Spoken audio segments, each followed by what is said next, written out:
Power After Hours, your favorite power podcast. You already know the vibes. I'm here, Jeff Johnson, with the cast of season 3, Raising Kanan. We going right to left, left to right. I don't know my lefts and rights. It's all good. I'm going to figure it out. Hailey Kilgore, London Brown, friend of the program, London Brown, Malcom Mays. What's going on, y'all? How you feeling?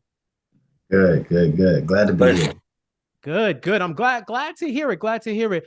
Malcom, I'm going to start with you because I've been a younger brother, so I know the struggle. I had 10 years before my younger sister came by, so I definitely understand the struggle that Lulu went through this season, wanted to have his own, wanted to start his own and break away from the family, all to see it end up back into square one.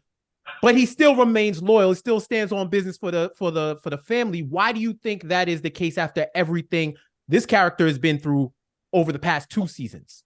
Yeah, I think the Instagram psychiatric evaluation term of the day is going to be trauma bond. I've been saying that for the past 5 interviews. I'm gonna say it again. I say trauma bond, but it's love, but a misplaced expression of love, which can be a trauma bond. You know what I mean? Yeah, I could definitely hear it. If we are using the buzzword of the day, then there's no 2 other people to talk to, right? Then London and Hailey and your relationships. And what I've seen from your 2 characters throughout the season is while you're separated as a family, you went through your own individual journeys and went through your own cycles where you had to find out stuff about yourself in order to become a more whole person and eventually get to a point where y'all could reconcile in some way. Can you, London, Hailey, can you take me through what did you feel like your characters had to experience before Marvin and Juke could actually reconcile as a family? I think Marvin had to first go through a self-reflection before he can even have be vulnerable enough to go talk to the daughter. And I think that was the problem before, was that Marvin was trying to ignore ignore that part of the process, and that's why it was causing friction. And I felt like with the daughter, it kind of felt like, Marvin's trying to act like everything is okay, and she like, nah, we're not gonna dismiss the whole episode we had, and figuratively but literally, we're not gonna dismiss what happened in that room that time. And we got to the altercation, like, and Marvin had to realize, hey, I got to give her some time because he messed up. So they take him being vulnerable so that they can, take a couple steps forward. What about you, Hailey?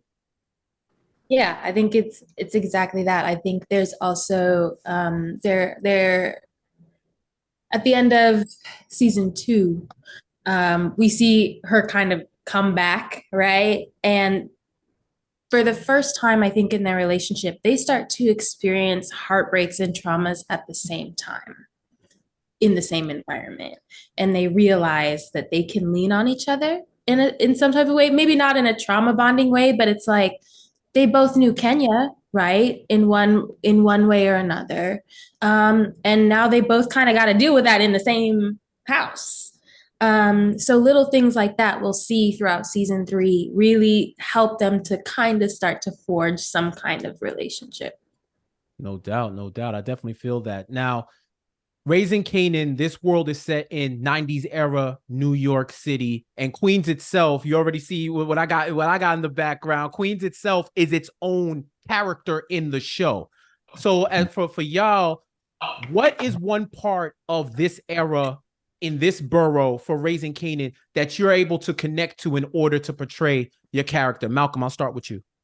Oh man, don't even the level of research and interaction and yeah, just being boots on the ground, because Queens back then is different than Queens now, right? Like there's a different essence, but there is an undeniable thread of what Queens is that's lasted from its inception in the migration of people of color there to that section of New York to this very day. It's in how 50 speaks. It's in how y'all walk now. It's like, and finding that DNA, that core DNA, was, I can only say, thanks to the people of that community that I happen to be friends and family with. And they got me together. That's all I can say. They got me together.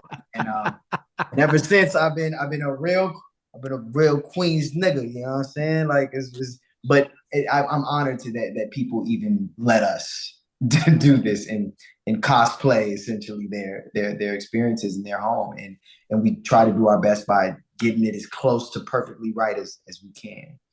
You know. Sure. What about you, Hailey? I gotta give a shout out to the people of Queens for real, because London, you were there too. We did a pop-up in Baisley?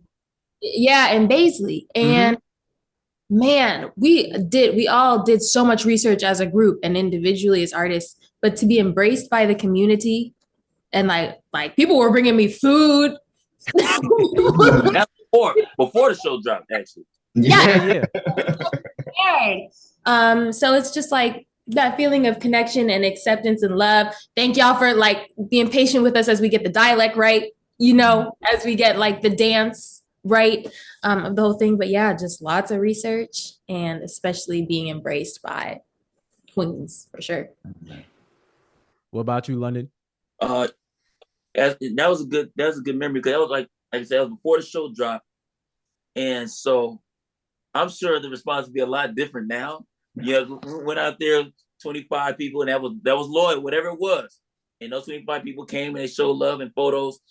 But you know, what's cool about, especially about New Yorkers in general, I feel like if we didn't really do these characters justice, we would have heard about it. You know, right. Quickly, you know, especially me, I be outside, so you know, they don't be giving no passes. Look, it's not just the Apollo. New York is like the Apollo. If they ain't rocking with you, they ain't rocking with you. So the love that they've been showing has been great, man, and letting us even shoot in their community and just being cool enough not to, let things move. So that's love, man. Yeah, and if we're talking about word of the day, it's authenticity, because the authenticity that y'all bring to the borough and to the characters and to that era, it resonates. We feel it, because even with New York accents, Queens accents is different than Brooklyn, is different than Staten Island. Like what y'all might know if you're not from New York is the Staten Island, the hardest accent that it could be, like at the most New York accent. So even in those subtleties, y'all nail it. And I wish y'all the most success for season 3 of Raising Kanan. Thank you so much for your time. I appreciate y'all.